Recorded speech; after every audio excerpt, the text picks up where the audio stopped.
My name is Jane Connor. I'm the Vice President of the Stafford County Historical Society because our president tonight is in Philadelphia. She's not here, Connie won't be here tonight. But I have the opportunity to tell you about our speaker, Trip Wiggins. And when I found, I've known Trip for I don't know how many years, and his wife Myra for many years. And when I got the information about him, I was just shocked to learn some of the things about Trip that I didn't realize at all. So he's actually a retired Navy officer and a retired DOD and defense analyst in the civil service at Dahlgren. So he was just telling me that he used to fly the Grumman A6 Intruder. May it rest in peace. But anyway, now he has more time for his passions, aside from his family. He's his church's historian and activist. He's also a Boy Scout leader for over 40 years and still going on, and teaches classes on genealogy at the Fredericksburg Regional Genealogical Society, where he is their president, or he's portraying, as he will tonight, an 18th century Fredericksburg person in the Rappahannock Colonial Heritage Society, which he and his wife Myra have been founded over 20 years ago. And he came to this organization, and we met upstairs, and he and his organization danced for us. Yeah, we brought the dance group. And it was wonderful. So anyway, it's his goal to bring life to life, the day-to-day things that made up life in colonial Virginia. And their group does elementary school presentation and also has an active English country dance group. If any of you enjoy dancing, you will enjoy them. Maybe we can get you back again to do dancing. We have dance practice every fortnight, every other Friday. So anyway, today he will share with us some aspects on the history of the American flag. So Trip. Okay, thank you. And I'm going to have to take these off. When I'm in character, I wear my good glasses, but if I actually want to read, I put on my real glasses. So, hello, and welcome. Now, do we have any vexillologists with us today? Any what? Any vexillologists? What is that? It's a person who studies flags. As a colonial living history reenactor, it's important to know which flags flew over our land and when they flew. Thus, my interest in flags, plus being a retired Navy officer, and I had to watch him put the flag up and down many times in the morning. I actually saw him put it up one morning upside down, and I had to say, guys, look. And Boy Scouts, you're always teaching flags in Boy Scouts. So it's kind of in my blood. Today, we have the flag of the United States of America. One like that. One flag. Rarely does it change. Hasn't changed a lot since what? When was the last change? 59, 60, yeah. But it does change. But it always wasn't so. At one long time, it changed quite often. And so flags have been an integral part of governments and military since Roman times. In 1607, when our fellow British citizens landed on the banks of the James River, the flag they probably had was the newly adopted Union flag, which is that. And it's a Union flag because if you look at it, it unites the English flag, the Cross of St. George, and the Scottish flag, the Cross of St. Andrew. Put them together, you get the Union flag. It's pretty simple. It was a banner of blue with a white diagonal cross of St. Andrew and the red vertical cross of St. George, the patron saints of Scotland and England, respectively. Prior to its adoption in 1603, the flag of England was the St. George flag, the red cross on a white background, and that's still the flag of England. All you have to do is go to a rugby game or a soccer game, you'll see lots of those. Upon the death of Queen Elizabeth I in 1603, and the ascension to the throne of James VI were the first, depending on who you're talking to, the two countries were brought together. They formed a union. This would be the British flag until it was modified slightly in 1801, so the one on the top. And I actually saw a Revolutionary War kids series. PBS Kids had a really great series on the Revolutionary War, but they didn't do their homework. This is not the flag that they showed in every like 35, 40 episodes. They showed that one, which is the one for today. Because it was changed in 1801, because who else did they annex or they wanted to honor? The Irish. They brought in the Irish, so they put on the red diagonal cross of St. Patrick, who actually was born in Wales. But that's a different story. That was from my old group. I used to be in the Welsh Society, but we disbanded it, so we don't have a Welsh Society anymore. So this is the modern Union Jack. Following 1603, all British ships would fly the Union and either the St. George or the St. Andrews flag, depending on where the ship originated, whether it was English or Scottish. Next we have the Meteor flag. In 1707, the formal act of Union making Great Britain, ships still flew a flag. In fact, they flew it much more than any of the landlubbers. If you went to the courthouse in the 1600s, chances are you would not see any sort of a British flag on a flagpole, because on the land, flags were not very important unless you're in the army. And then they're only important there because the soldiers have to know where's my unit so I can stay with it. But at sea, flags have always been key, because you have to look at that flag a long ways off and make sure, is that a friend or is it a foe? So you can tell that by looking at the jack. Over the course of the time, the sea variant of the Union flag evolved to become the Meteor flag, a red flag with, as its canton, the Union flag. Often the flag was flown on the jack or the bowsprit of the ship, hence the term Union Jack. That's where it came from. It's a good Navy term. I'm happy to be retired Navy. These two flags were then the flags, let's see, that one and that one were really the two flags that we would have seen in Fredericksburg or in Stafford during the entire colonial era, because we did have a lot of ships coming and going. Now, as the first engagement, major engagement in the American Revolution in 1775, the Battle of Bunker Hill, 3 flags were noted as being flown by the Americans. And it was these 3. One was simply a solid red flag. Let's see. And later, the solid red flag is going to take on a different connotation in wars because of the Alamo. If anybody's ever studied the Alamo, names escape me right now. Santa Anna, he flew the red flag, meaning no quarter. What does no quarter mean? Take no prisoners alive, kill everybody on the battlefield. So when you saw the red flag, it was not a nice sign to see. But in our day, this was just a regimental flag. We have the green pine tree flag, and then we have the green pine tree St. George's Cross flag, and these were just regimental flags for 3 units that fought for the Americans at the Battle of Bunker Hill. They just wanted to find out where their unit was so they didn't get lost. Everybody was held together. So that's where flags are going to come into vogue in the military throughout the Revolutionary War. Let's see, I think I just covered all that. So, and we said that, okay, we'll go on. In the fall of 1775, floating batteries were established on the Charles River in Boston. Colonel Joseph Reed, Washington's military secretary, requested that American forces fly some sort of recognizable flag so they could determine who was friend and who was foe.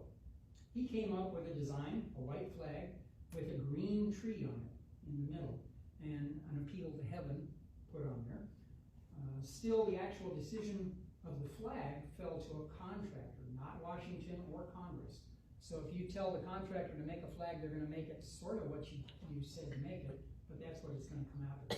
They had a lot more pressing matters at that time than designing a flag. November 1775, a detailed report was prepared on how to properly equip the units of the Continental Army. Curiously, there's no mention of a flag at all. This changes a little more than a month later. January 1st, 1776, the Continental Army came into formal existence. By way of celebrating the event, the Commander-in-Chief, George Washington, issued a general pardon to all military offenders, and a flag was raised on a 76-foot tall flagpole, and it was the Union flag in compliment to the United Colonies. It's also known as the Great Union Flag or the Grand Union Flag. Essentially, it was the British meteor flag with 6 white stripes added, thus giving 13 alternating red and white stripes to represent the 13 colonies. The Union was to testify, the Union of it, the Union Jack up in the corner, that's to testify our loyalty to the British Constitution against versus the government that was there, Parliament, and that's who they were angered with, not the Constitution. So had they followed the Constitution and brought us back in, we probably wouldn't have had a revolution. But we know that's not going to happen. Alas, we have no idea who actually came up with this design. Somebody was just thinking and said, let's try this. And they did it, and nobody wrote it down. Historians, gotta have more historians. In March of 1776, a Navy fleet took the sea under command of Essex Hopkins. He was actually the first real officer of what was going to be the U.S. Navy, although he really didn't do very well. But that's okay. But he's in the history books. And he said, each ship, when it goes to sea, is going to have the Great Union flag, the one in the middle. We also had a flag we now had a flag for our cause. Hopkins also carried 2 additional flags. The yellow flag with the coiled rattlesnake and the words, "Don't tread on me," also known today as the Gadsden flag in the 2000s, and it has taken on other political causes in its name that we won't go into. And then we have the striped jack over on the right. Probably just the 13 red and white stripes, variations of this flag with and without a rattlesnake, without "Don't tread on me," have shown up, but most of those have been added throughout the 19th and early 20th centuries. Interesting, again, I have to throw in a Navy tidbit. If you were in the Navy back to celebrate the bicentennial of the U.S., the Navy said, hey, let's honor the oldest ship in active service today. Now, the oldest ship in active service today is not the Constitution, because that's a museum ship. It gets towed out from the pier once a year to turn around so it gets washed on both sides properly. The actual oldest ship in service that's actually making normal deployments is the Blue Ridge. It's a command and control ship. It was commissioned in 1970, and it's not supposed to be decommissioned until 2040. So in 1975, they said the oldest active ship in the Navy will fly the one on the right, except they do the variation on it. And I think that's my next picture. Yeah, that's the one we fly in the Navy on there, but just on the oldest ship. So it's kind of historic, which is kind of nice. I was never on a ship that was the oldest ship. That's okay.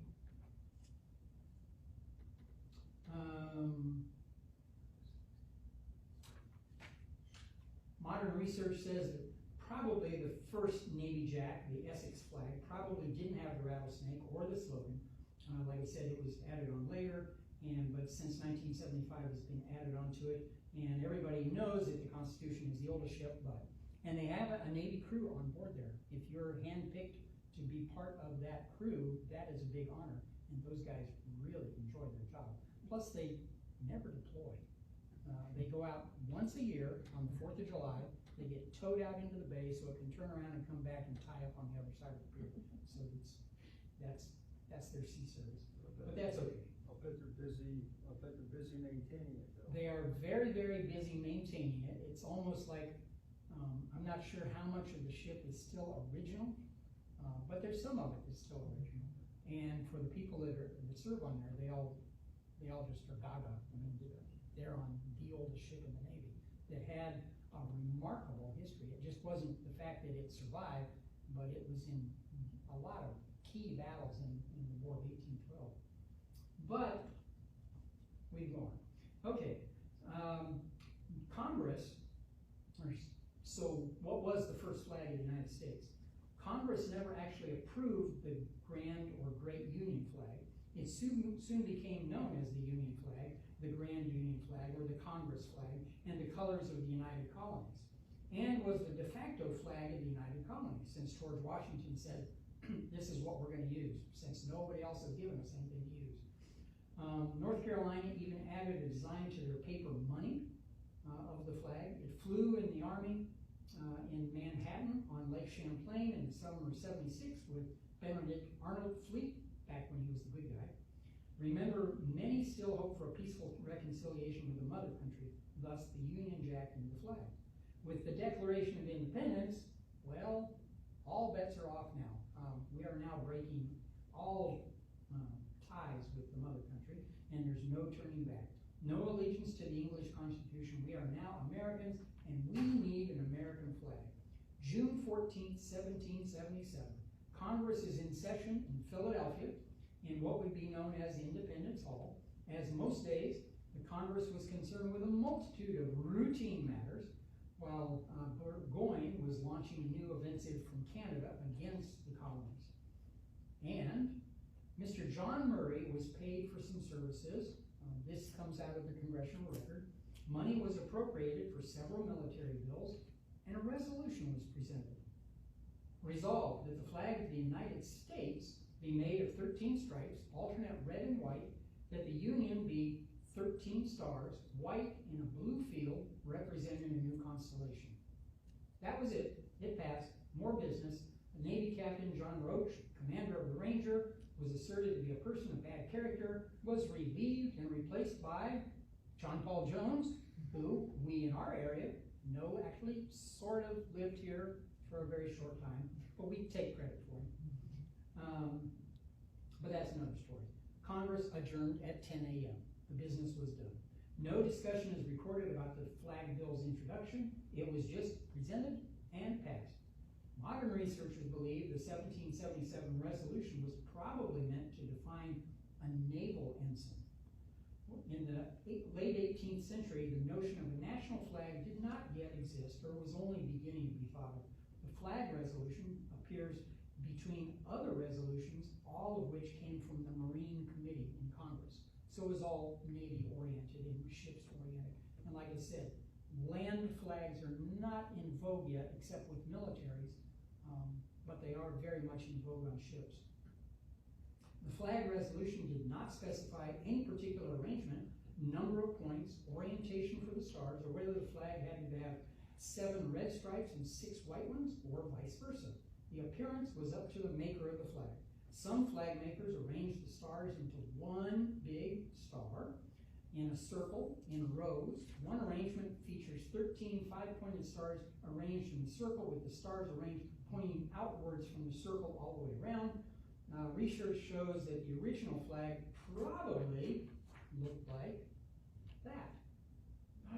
What? Yes, that's what most of the historians say. 7 white, 6 red, and the stars are still a conjecture. We really don't know how many points the stars have. But we have some keys that might help. And we do know that the new flag, or a version of it, at the whim of the commercial flag makers, was carried by the Army from Brandywine, September 1777 onward throughout the war. In May 1779, Mr. Richard Peters, the Secretary of the Board of War, wrote to Washington. He stated that the Army was still waiting for what the standard of the United States shall be. Nobody had sent any flags to the Army. The General-in-Chief replied, the arrangement of the colors has not yet been made. Congress authorized a flag in 1777, but the Army has not adopted it. 2 years later, the term standard referred to the national standard for the Army. Again, an Army flag, not necessarily a national flag. And the national standard was not a reference to the national or the naval flag. 3 years later, in August 1782, Washington was still awaiting the arrival of the official colors. They were finally delivered in March 1783. The war is now over. 18 months after Cornwallis surrendered at Yorktown. But we have no contemporary drawing or painting of these colors. So who created the first flag? And before I flip the slide, who thinks they know who created the first flag? No? They say Betsy Ross, huh? Well, who created the flag? It was not Betsy Ross. I'm sorry. That could be an entire hour-long talk itself. We do know that the new flag, or a version of it, let's see, no. Oh, never mind. I'm wrong spot on the page. The person best able to lay claim to the creation of the flag is Francis Hopkinson. A name that just, everybody knows that. Who? Francis who? Francis Hopkinson. He was a former congressman from New Jersey. He signed the Declaration of Independence, one of those 56, so he was a somebody in his time. And he also did a few other things. He was appointed one of 3 commissioners of the Continental Navy Board. He served as chair and secretary for 2 years. Then he became the treasurer of loans, and finally became a judge in the Pennsylvania Admiralty Court. So he had a lot of ties to the sea, and so that's why one of the reasons they think he really designed the flag for ships. He also had a background for designing things. He had designed the seals for the American Philosophical Society, still in existence up in Philadelphia, the state of New Jersey, the College of Philadelphia, now known as the University of Pennsylvania. He wrote on May 25th, 1788 to the Board of Admiralty that his device of a seal for that board had met with approval. He followed this with a list of devices he had created, beginning with the flag of the United States of America. He also mentioned the seals for the Admiralty, the Treasury Board, and the Great Seal of the United States. Yes, he also made that. Plus some work on continental currency. He also wrote many pieces of popular music. He wrote novels. He was a Renaissance man. He did a little bit of everything. I'm sure Thomas Jefferson would have liked being around him, and probably was, I don't know. For his flag, he requested payment, a quarter cask of public wine, or £9 in cash, or 540 pounds in continental currency. Inflation was not worth a whole lot. Not worth a continental. Congress did not pay him.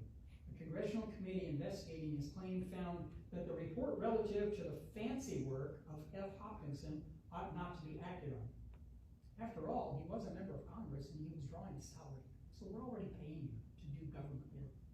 His biographer, however, concluded after reading first-hand accounts that others at the time familiar with the situation that he did design it, and now almost universal acknowledgement. It is believed that his flag had 7 white, 6 red stripes, had a union of 13 stars arranged in 5 horizontal rows with the 3-2-3-2-3 pattern that's on the previous one, right there. But we've never found his sketches. That said, we have found something else. I mentioned he had also created the Great Seal of the United States. And it shows the same pattern of stars up in the top there. You see 3, 2, 3, 2, 3. The same pattern there. And if you look at the shield, it's got the red and white stripes. They're diagonal instead of horizontal. But it all tends to fit the way it should be.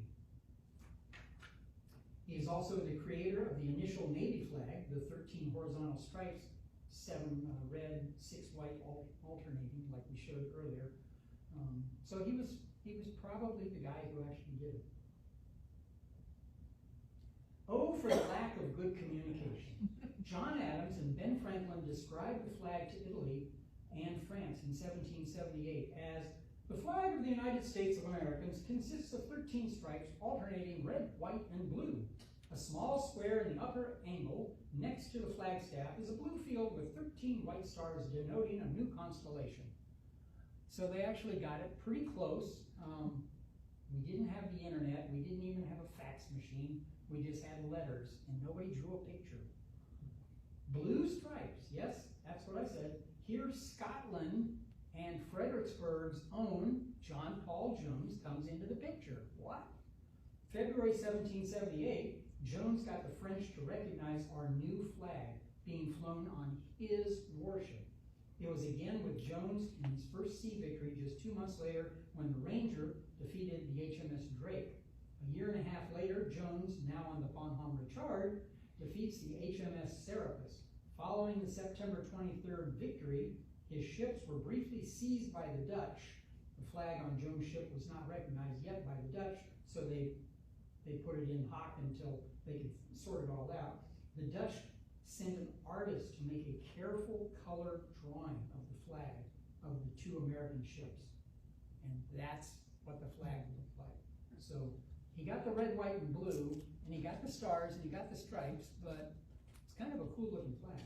He just didn't get it quite right, because nobody actually sent him a drawing of what it should look like. The Alliance had 13 stripes alternating white, red, and 13 8-pointed stars that arranged 3, 2, 3, 2, 3. The Serapis had, the Serapis, because the Bonhomme Richard, so that became his ship.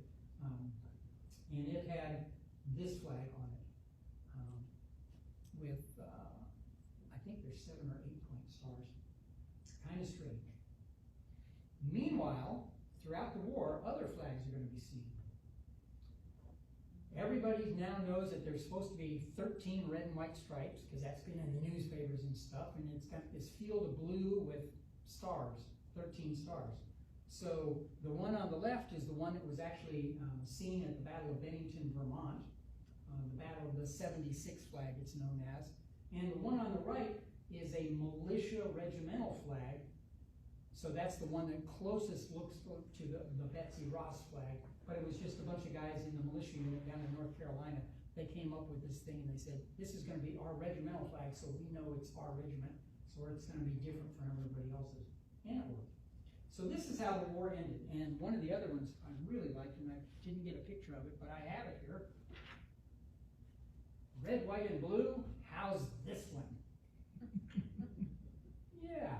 Okay. Well, it's got all the right things, just not quite the right colors and order. But that's all right. So this is how the war ended. In confusion over what the flag really looked like. It generally followed the Hopkinson standard with rows of stars. All was well until 1791. Does anybody know what happened in 1791? Two territories said, we want to become states. And Congress brought them in. So now we went from 13 states to 15 states. So Congress had to do what Congress does best, figure out what to do with the flag. So what did they do with the flag? They added another star and another stripe, which made sense to them at the time. And this is the one that's going to be around here for several years, another 25 years or so. And it's also known as the Star-Spangled Banner because the next player in our saga is Mary Young Pickersgill of Baltimore. How many people have been to Fort McHenry on the tour and stuff? That is the Star-Spangled Banner, and that's the one that's in the Smithsonian now. Who was she? She was paid $405 in 1813 to produce a 30 by 42 foot, 15 star and stripe garrison flag for Fort McHenry in Baltimore. So everybody in the harbor could see that fort. It was a huge flag. It flew above Fort McHenry during its bombardment. It was the subject of a song written by F. Scott Key of Baltimore. The flag remained in the Armistead family. Colonel Armistead was the commander of the fort, and it handed down through the generations within the family until it actually got handed over to the Smithsonian. One of his sons was Low Armistead, General Lewis Armistead of the Confederate Army, who was fatally wounded at Gettysburg, and he wasn't in his possession at the time. He was somebody's at home. Following the death of George Armistead and his wife, the flag was bequeathed to Mrs. Appleton. That family actually bequeathed it to the Smithsonian in the early 20th century. Now we have another Navy guy that comes into the picture. His name is Captain Samuel C. Reed, U.S. Navy, who commanded General Armstrong during the War of 1812. He suggested to Congress that the stripes be fixed at 13 to represent the original 13 colonies, and that a star be added to the blue field for every new state coming into the Union. Again, Congress took its time. He brought it up in 1818, and they finally passed it in 1820. But it made it in there, and if you think about it, think about what our flag would look like today if we had 50 stripes and 50 stars. It would be, you couldn't even see the stripes, they would be so tiny. So thank you for thinking about that. And he came up with the Reed flag that, I was going to say that's not my wife, is it? And to show a model of it to Congress, he had his wife sew it and brought it into Congress. And they liked it and they adopted it. So very good. A week later, the new flag was hoisted above the Capitol Dome with 13 stripes and 20 stars. It was made by Mrs. Reed. Later that same year, President James Monroe stipulated that the stars should be arranged in 4 equal parallel rows of 5 each. Nobody had said that before, so finally the government is getting into the flag business. Thank you, Mr. Monroe. Still no wording as to the actual size, dimensions of the stripes, the field, or the stars. That's not going to occur until 1912, when all those details are formally codified. So, who's Betsy Ross and why did she make the flag? As to the legend of Betsy Ross, this was first presented by William Canby. William Canby was Betsy Ross's grandson. He came out with this theory that she made the flag in 1870, many years after Grandma died. She never, in her lifetime, ever said that she made the first flag. He was only 11 years old when his grandmother died. Her real name was Elizabeth Griscom. She first married John Ross in 1773. They were upholsterers. In 1777, she married Joseph Ashe, a privateer. Privateer is a ship under contract to the government to go out and harass other ships and try to get as much stuff off the ships and bring it back, and we'll sell it and make money out of it. Her last marriage was to a John Claypool in 1783. She did live in Philadelphia. She did sew some ship's ensigns, some ship's flags, for the Philadelphia Navy Board. She died in 1836 in Philadelphia, but never claimed she made the first U.S. flag. Little else can be proved. There are no contemporary drawings or paintings that show her design, a blue field with 13 stars in a circle. Historians have looked at every sketch that still remains, every painting, every drawing, anything remains from the Revolutionary time period, and the only thing that remained of it is that one regimental flag in North Carolina, but that was just for a regiment. It was not a national flag. So the grandson was very proud of his grandmother, but that's about it. And in fact, the other things they went, because one of the things that the grandson alleged was that she had made the first flag from a sketch given to her by none other than who? George Washington. And of course, we all know that George Washington's papers and notebooks and everything is meticulous in the detail, and there is no mention of ever meeting a Betsy Ross or anything about a flag in Philadelphia. Her other official, other congressional and other official records failed to find any corroborating evidence for the grandmother's story. Furthermore, a modern search of the records with Congress and George Washington never indicated any such flag. Additionally, no paintings or drawings were ever done during the Revolutionary War of a flag like this, except that one regimental flag. But if you're like me, when I grew up, my first grade teacher told me Betsy Ross made the flag, so it had to be true, because my first grade teacher knew everything. I don't know about your first grade teacher. Okay. The other thing that comes out of the flags is the colors. Now, if you've ever been to a retirement ceremony, especially in the last 20 years or so, a military retirement ceremony, they always have the presentation of the flag, and they always talk about what the colors mean. So I did a little research on that. We've heard a lot of the flag ceremonies, military, discussing the meaning of the three colors. That was never part of the official flag legislation and is still not an official part of the flag code. However, when Charles Thompson, the Secretary of the Continental Congress, presented a proposed U.S. seal in 1782, he explained its center section in this way. The colors of the pales are those used in the flag of the United States of America. White signifies purity and innocence. Red, hardiness and valor. Blue, the color of the chief, signifies vigilance, perseverance, and justice. Thompson didn't actually come up on this own. He lifted it from a book called Elements of Heraldry by Antoine Piron du Martret, a Frenchman living in London during the Revolution. So that's where our original color scheme meanings came from. He was loaned the book by one of the three designers for the actual seal. And these meanings have broadly been accepted as official with some variation. In 1986, no less than President Ronald Reagan gave his own interpretation, saying, "The colors of our flag signify the qualities of the human spirit we Americans cherish: red for courage and readiness to sacrifice, white for pure intentions and high ideals, and blue for vigilance and justice." So it's all really nice, but it doesn't go back to the founding of the flag, and it's not written down any place except in lots and lots of American Legion offices around the country. It's in the flag code, so it's not actually official, but that's okay. That's okay. So we give a hearty salute to the many who gave the flag to us and the countless thousands who have fought for the principles for which it stands.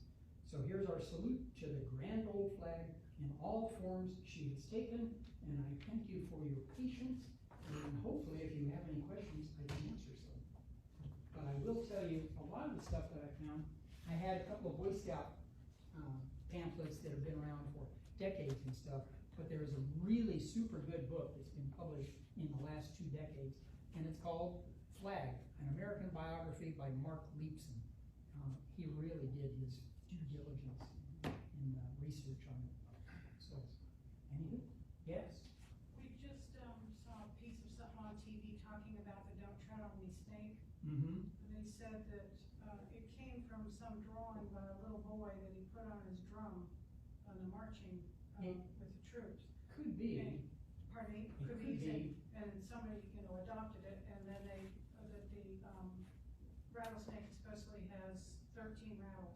Yeah, and a lot of times sometimes the rattlesnake is added because of Ben Franklin, because in 1754, when we were in the French and Indian War, Ben Franklin came out with the first political cartoon. And the first political cartoon shows the rattlesnake cut into different sections, and it said join or die.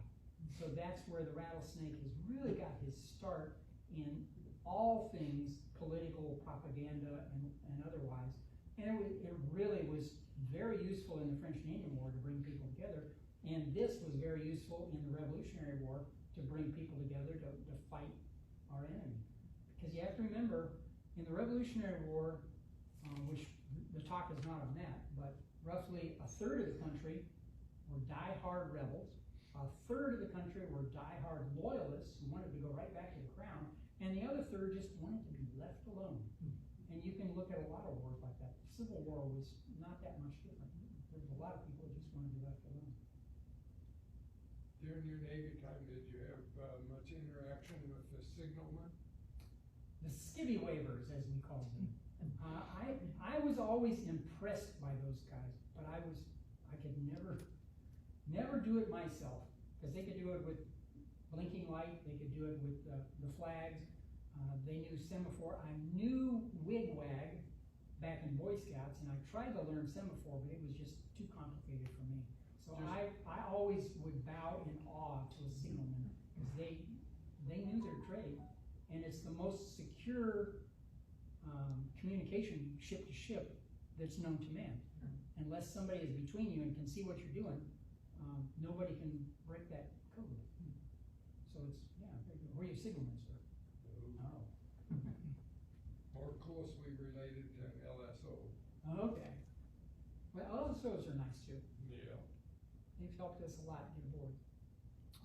think I'm done.